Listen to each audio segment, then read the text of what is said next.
Welcome everyone to the Deep Dive, the FIVIS Deep Dives, where we dive deep to aim high. Today we're tackling something absolutely critical for anyone in business, really.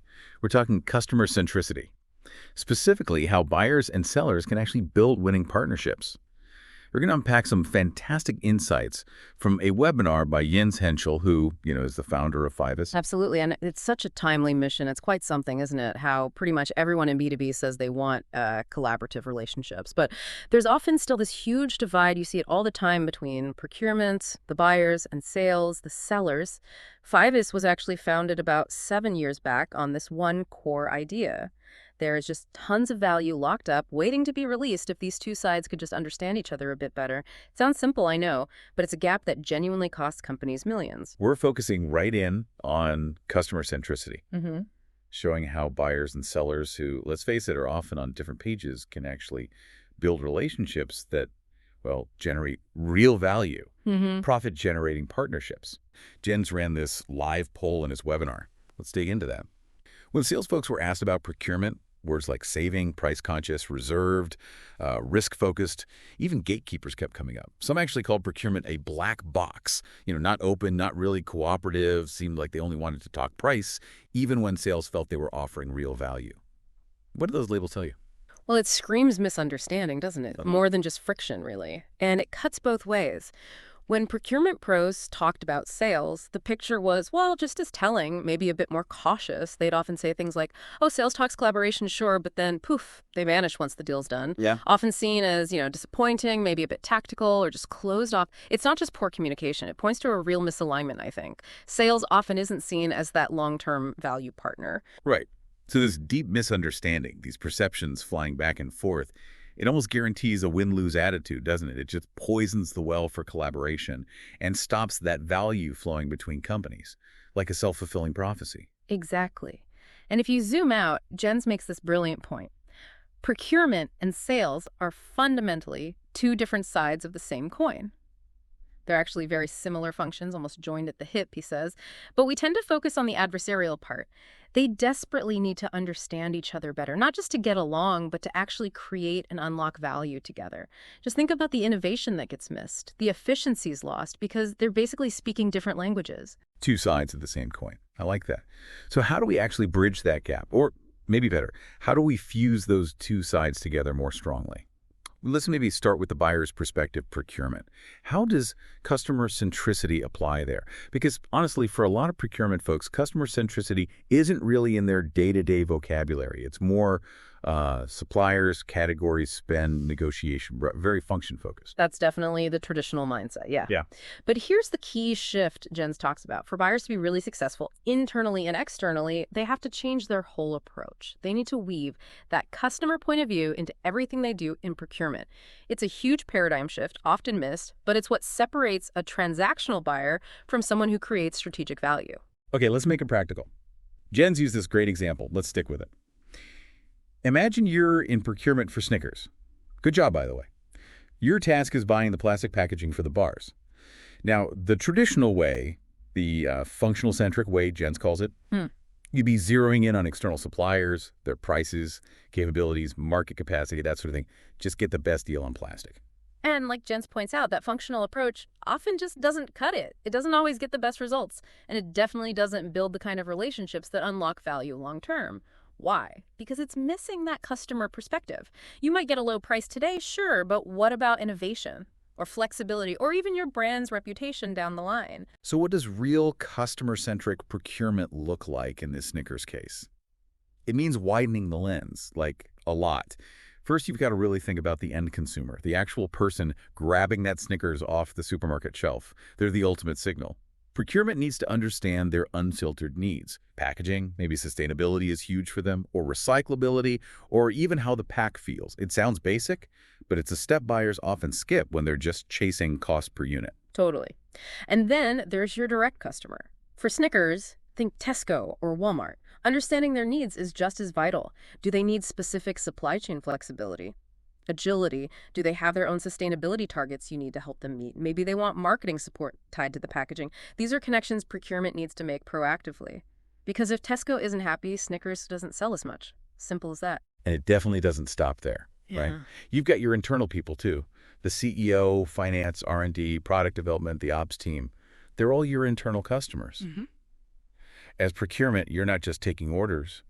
You advise them. You might challenge their specs sometimes. You make sure the stuff you buy won't mess up the production line. Your choices hit their goals directly. Yeah. You're serving them. And finally, and this is a really interesting shift in thinking, your supplier is also a customer. Think about that. Clearly telling them what you need to be successful, but also taking the time to understand their needs, their capabilities, their limits. That turns procurement from just a price haggle into, well, more like collaborative problem solving. It becomes a two-way street. Mutual understanding, mutual benefit. Okay, so when you pull all those threads together, and consumer, direct customer, internal teams, this supplier themselves, what's the big takeaway for buyers? It sounds like customer-centric buying means mapping out this whole complex web of requirements, internal and external. Getting that complete picture lets you talk to suppliers strategically, not just transactionally. Seeing the whole ecosystem, right now let's flip that coin. We've seen the buyer's path. What about sales? Sales professionals hear customer centricity all the time, don't they? It's been a buzzword for ages. But like you said, they often don't get solid advice on how to actually do it. That's such a key point because, the standard sales pitch often leans heavily on product features, quality stats, maybe showing off production sites or R&D wins, listing big client logos. And look, that stuff is important, but it's fundamentally supplier-centric or product-centric or even self-centric. It tells the customer about you and your stuff, not really about their world and their headaches. That's the crucial difference. Let's jump back to Snickers. Now you're the one selling the plastic packaging to Snickers. What's the Snickers buyer really truly interested in? Well, like we just worked out, that Snickers buyer is ultimately worried about their end consumer, the person buying the chocolate bar. So they want to know how your packaging helps them make that consumer happy, successful, and ultimately buy more Snickers. Now, your reality as the seller might be all about, I don't know, oil prices, polymer chemistry, factory automation. But the customer's reality is driven by shopper habits, sustainability buzz, supermarket demands. These can be two totally different worlds. Ah, okay. So the real transformation for sales is bridging that reality gap. Not just about pitching your product. It's about bringing the customers, their consumers, their retail partners, their internal issues into your own company, explaining it vividly inside your walls, and then getting your teams together to create solutions that make that customer win in their world, basically becoming part of their team, not just a supplier. That's a massive challenge for sellers, absolutely. And it begs the question, how deeply are you really immersing yourself in what your customer deals with every day? So the takeaway for sales is dive deep into their reality, translate it back to your own colleagues, R&D, operations, everyone, and crucially, get your own team's incentives aligned so they actually serve those customer needs across the board. Your tech team needs to feel the pull of that Snickers consumer, not just internal targets. What really strikes me here is how similar it is at the core. Whether you're buying or selling, you need to think and act customer-centrically to build those winning relationships. It's the common ground, isn't it? The foundation for any real partnership. That's exactly it. The absolute first step is getting that customer-centric mindset locked in and actively ditching the old self-focused or product-focused habits. But here's the really cool part Jens brings out. You already do this. You use this principle, probably without even thinking about it, every single day in your personal life. We already know this. Okay, bold claim. Let's test it out for everyone listening. Just take a second now. Think about a really successful, meaningful relationship you have personally. It could be a partner, a great friend, maybe a colleague you really click with. Now, think about what you actually did or still do to build and nurture that relationship. What actions did you take? It's fascinating. When Jens ran this exercise, the answers just flowed. People said things like, understanding their needs, really listening, checking in regularly, building trust, investing time. Honesty came up a lot, vulnerability, integrity, giving perspective, celebrating successes, setting goals together. And the penny drops, right? You're spot on. We already have this deeply customer-centric mindset working in our private lives. It's almost instinctive. So if we're naturally good at it there, why is it so hard or feel so weird at work? Which leads us beautifully into how Jens Henschel and FIVIS have kind of codified these universal principles. They call it the 5 I's, the FIVIS model, 5 core habits, each starting with the letter I, that are basically non-negotiable for any good relationship, personal or professional. Okay, the 5 I's. Let's hear them. Right. First one, I care. This is about proactively anticipating needs, really trying to get under their skin, showing genuine empathy. Think about that supplier who just got it when you were in crisis mode. That's I care. Okay, I care. Makes sense. What's next? Second, I compete. This means showing you're not taking the relationship for granted. You acknowledge they have other options, other alternatives. Their next best alternative. Exactly. And you actively strive to meet or beat that alternative. You manage the relationship proactively. You don't just let it drift. If you don't even know what their other options are, how can you compete? Good point. Okay, I care. I compete. Number 3. I improve. This is about constantly, proactively looking at the relationship. What's working? What isn't? And actively seeking ways to overcome the challenges, to make things better. It's about continuous improvement of the relationship itself. So it's not just fixing problems when they blow up, but actively trying to evolve the partnership. Precisely. Fourth is I respond. This sounds simple, but it's key. Address your counterpart's needs, requests, questions, but do it in their preferred way. Not just what you respond, but how and when. Exactly. Their time frame, their language, their preferred format, not yours. It shows you're listening and adapting to them. Okay. And the last one. I win. That sounds a bit counterintuitive after all this focus on the other person. I win. Yeah, it might sound a bit jarring at first, but it means defining your own goals for the relationship. What does success look like for you? And crucially, communicating that. Why is that important? Because it makes it a two-way street. If your counterpart knows what success looks like for you, they know how to help you win too. It fosters mutual success, not just one-sided giving. Right. So it's about clarifying mutual benefit and that emphasis on I in each of these. I care, I compete. That's important too, isn't it? Hugely important. The I signifies individual responsibility. These aren't things you wait for the company culture to change or for the other person to do first. They're proactive habits you need to cultivate. It puts the power in your hands. But why is it so hard then? If we know how to do this in our personal lives, why do we struggle to apply it in business? Well, business situations are often stressful, right? High stakes, deadlines, pressure. And that stress can trigger our basic fight or flight response. Okay. And when that happens, we tend to revert back to our old, often self-centered patterns. We rely on the familiar, like that generic 200-slide presentation, instead of doing the harder work of truly understanding the customer. So 5 I's are like mental guardrails.